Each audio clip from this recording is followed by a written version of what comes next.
What you'll see here, I've sort of put together like a typical 5x5 matrix in terms of where individuals might sort of rank a risk, etc.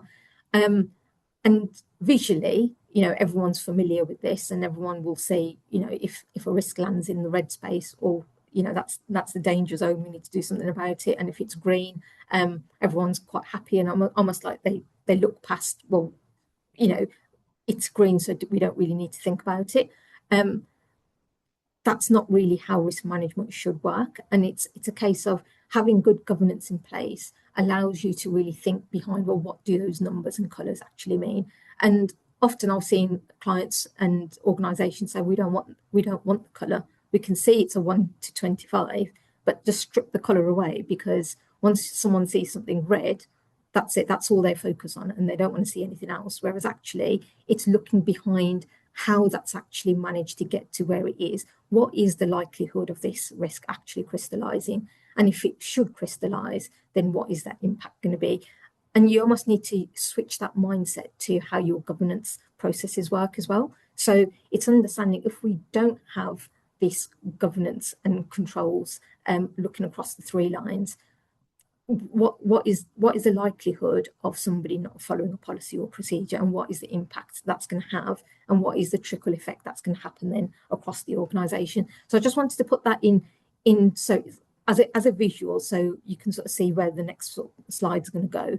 But boards need that confidence. They don't, I suppose, to that top bullet point there, it's not just information. So a lot of the times you'll find an audit and risk committee pack will go in, and you'll have like the top 10 risks go in, and they're the top 10 because they fall within that red amber space.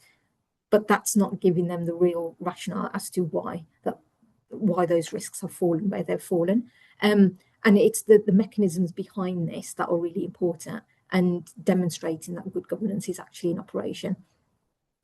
This is what a typical risk assurance mapping piece would look like. So I've just created 2 random sort of risks here, but obviously relevant to the charity sector. The first one is your funding concentration, and the next one is your cyber security and data breach. How a risk assurance mapping exercise would work is you would take your top strategic risks and go through, for each of those risks, what is the control designed to do? So as you're talking to your key sort of stakeholders from a risk management point, and you're looking at an individual risk, often what I find is that the risk owner doesn't actually know what controls fall underneath that risk. They'll say, oh, it's my risk, but someone else owns the controls. Straight away, that's a little bit of a red flag, because if you own the risk, surely you should know what controls lie underneath that risk. And if you're scoring it a red, why have you scored it a red? Or even if it's an amber or green, why are you scoring it the way you've scored it if you don't really know which controls lie underneath that? So the point around the mapping is getting the risk owner to actually talk through in their own words, what is that control designed to do? And then we go across the 3 lines. So to say, okay, well, for the first line, based on those controls that you've just described to me, so tell me what assurances you're getting across those 3 lines. And it very quickly becomes apparent where the gaps and potential improvements are needed for that. And on the face of it, so if you're looking at this first risk, I would put that as an amber, because you're saying you've got amber, so enough assurance from the first and second line, and actually you've got really good assurance coming from the 3rd line. So if you've got all these controls in place and you're saying that you've got all these assurances coming through, why is it still a red? Which control fundamentally is making that risk a red? What's not working, and what more do you need to do?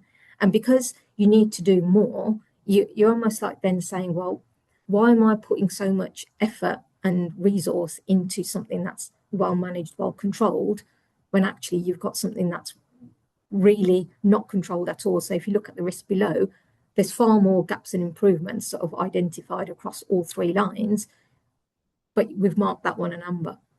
Right, and this isn't real, right? So please don't anybody pick at it and say, oh, that doesn't make sense. This is just like a made up sort of made up two risks, made up the different types of assurances that might be coming, and based on the conversations that you might have with that individual risk owner, where they think this risk lies. But it just demonstrates, even through that initial design effectiveness of what those controls look like, we can still see gaps and improvements.